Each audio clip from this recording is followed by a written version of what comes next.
Hey guys, welcome to the FIFA 21 Headliners Milinkovic-Savic player review. So for this review, I played Savic as my left CDM in the 4-2-2 formation on stay back while attacking instructions and used him with the shadow chem style. So let's see how he performs for me in game. So straight off the bat, Milinkovic-Savic feels a tad clunky on the ball, and this is due to a combination of his 66 agility with 65 balance. An engine chem style to boost his dribbling is completely optional, and I stayed away from it and used the shadow chem style because I wanted to boost his pace. For me, dribbling with a CDM isn't as important because I don't look to take on players.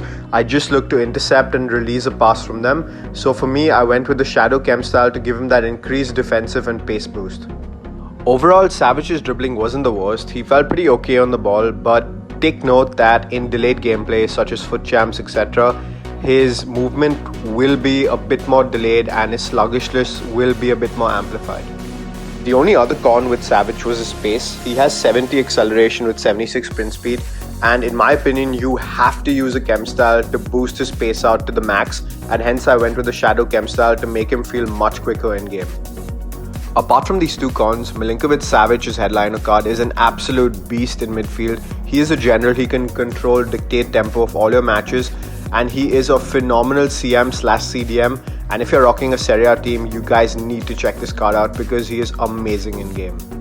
Savic's passing for a midfielder was absolutely sublime. He has a combination of 90 vision with 90 short and long passing, and this guy is a maestro. He can spread the play on either foot effortlessly. I was noticing from time to time he was making these outside of the foot passes which was super accurate, and this guy can really dictate the tempo of your games. Savic also has one of the best shooting stats you can get from a CM or a central defensive mid.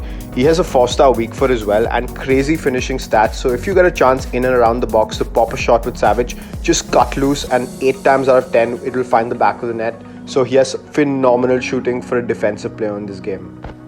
Savic's defending overall with the shadow chem style boost was amazing for me. I had no complaints there. With the shadow chem style boost, he gets 90 plus defensive stats in all departments barring defensive awareness, which is still at an 87, and that's quite high. He has a tall, slender frame in game, and with that added height, his AI makes some amazing auto blocks and AI interceptions. Savic also is pretty tall in this game. He stands at about 6'3", and he has amazing jumping and heading accuracy stats. So this guy literally wins you all aerial duels he contests, and there wasn't a single header I lost with Savic.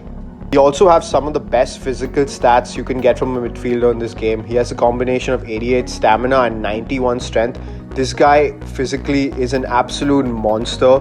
I mean, no one pushed him on the ball. I could easily shoulder push all my opponents off the ball. There are a couple of clips here where he just bullies people off the ball, and this guy is an absolute monster at the back of their team. Overall, Savic is one of the most complete midfielders that I've used in this game, and that's without a shadow of a doubt. In my opinion, you need to give him the pace boost to get the most out of him. You can use him as a box-to-box mid or as a central defensive mid or even as a midfielder who can attack as well. He's super versatile and has crazy stats across the board. So I'm going to give Headliners SMS an 8.5 on 10 because he is a solid midfielder in this game. If this card gets a couple of more pace upgrades, this guy is going to be an absolute monstrosity of a midfielder in game. So is he worth 170k untradeable? And if you're rocking a Serie A team, I'd make it a point to get this card because he is a super versatile midfielder. You can play him as a DM, you can play him as an attacking CM, you can play him as a box-to-box CM. So if you're rocking a Serie A team, get this SBC and he's going to be well worth it in the future with the number of upgrades this guy is getting. I hope you guys enjoyed this review, and if you did, please drop a sub on the channel and a like on the video. It would mean the world to me, and have a great day ahead, guys.